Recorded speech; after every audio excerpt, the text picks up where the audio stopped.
Hello guys, happy Sunday ka na tong tanan no. Magluto ko karon og banana cake. Syempre ang mga ingredients na ng banana, na itlog, na vanilla, na butter, na ay all-purpose flour og baking soda plus pin of salt and then brown sugar.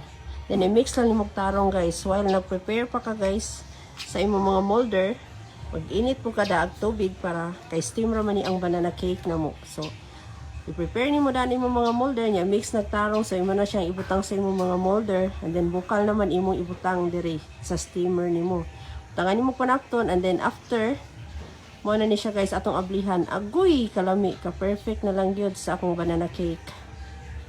So napamay chocolate sa among gibutangan kay niliki gid siya maayo guys. Grabe, makahappy gyud kay sa heart ang result. So ato ning tan-awon kung perfect mo gyud kaayo. Kalami na lang sa iyang texture guys, tanawa. Agoy kamao pag giday ko mangluto, sus nagkasingot-singot in taon ko guys, din ako maglangay ato ning tilawan. Agoy kalami, ka perfect na lang gyud. So atong parisan og kape, apites kayo.